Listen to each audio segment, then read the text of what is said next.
Hi, I'm David Foster, your guest host on Good Rockin' tonight. Tonight, Corey Hart, the Thompson Twins, Northern Lights, Platinum Blonde, Roger Daltrey, Gina Vanelli, and yours truly, David Foster. Interviews with John Parr and Dire Straits. The Tears for Fears trivia winners and the top 20 singles and albums, all that and much, much more on Good Rockin' tonight. Up until this year, when you thought of Dire Straits, you thought of Mark Knopfler and the Sultans of Swing. From their self-titled debut album in 1978, and I was there in 1978, I saw them live, they were terrific. Here was a different sounding, different thinking group who embraced the soul sounds of the 60s. But Dire Straits really didn't nail down their place in rock until this year's Brothers in Arms, and its #1 single, Money for Nothing, along with that killer video. And although the group has changed personnel, Mark's distinctive vocals and guitar work are still there. But most importantly, his songwriting is still the best thing about Dire Straits. Fred Causey from CBC News did the interview.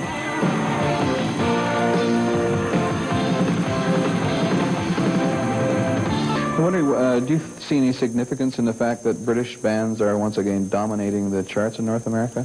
No, I don't see any significance in that, or no patterns, or nothing of that nature whatsoever.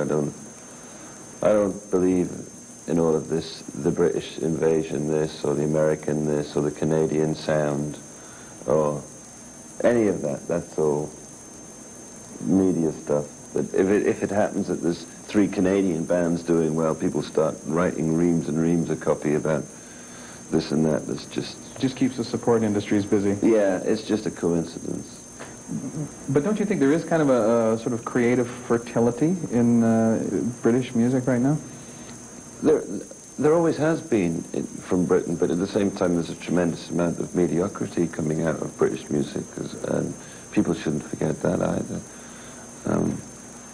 And it's the same, there's a lot of, I've heard an awful lot of amazing, really good Canadian music, a lot of terrible Canadian music as well. And it's the same in Australia, it's the same in America, and it's probably the same in India, if you're into Indian music, and I think that's just the way it is.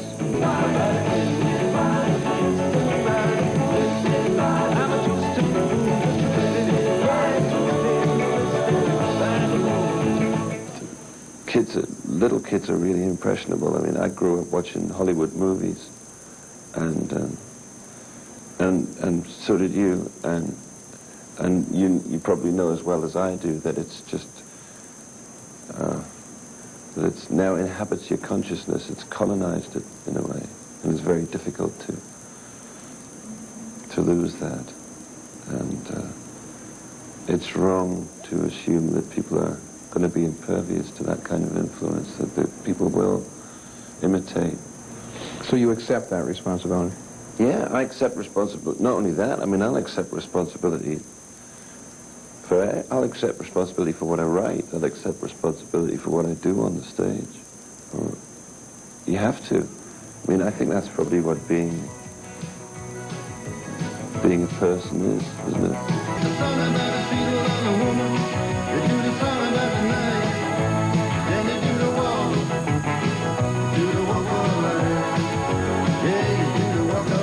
I came to write the song "Money for Nothing" by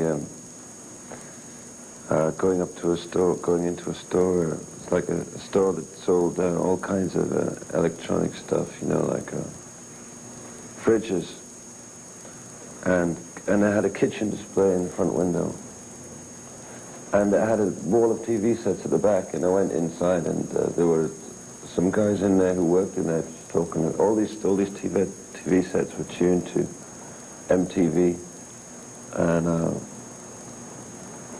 there was a couple of guys in there, one guy in particular talking about all the acts who were coming on. And that's it. It was just a conversation. I had to sneak up behind him. I had to nick up a row, you know, and get up behind some microwaves and spy on him a bit. You were just taking notes from the things they were saying? No, I had to go. I didn't have any paper and pens. I had to go back up to the custom kitchen display bit at the front and ask for a pen and a bit of paper. And I sat down in the window in the display unit and started writing the song in the window. Now, these were working men? Yeah. The character, do you have a name for him? Woodenheads. Clarence Woodenhead? Yeah, Clarence Woodenhead would be a good name, actually. Do you agree with that philosophy in any way? No. Expressed in the song? No, not in its entirety, of course, no. I mean, he was a prejudiced, hard hat mentality, you know. But some of the things he was saying, some of the things,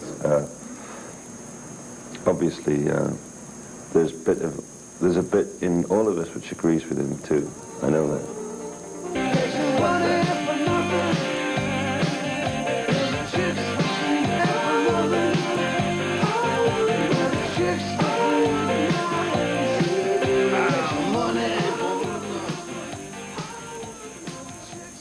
By and large, I think that the best film of music is just film of music being played.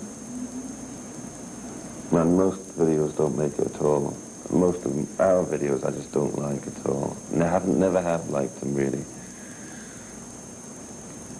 Except Money for Nothing is good because it somehow manages to have its own life, its own integrity, you know, its own thing.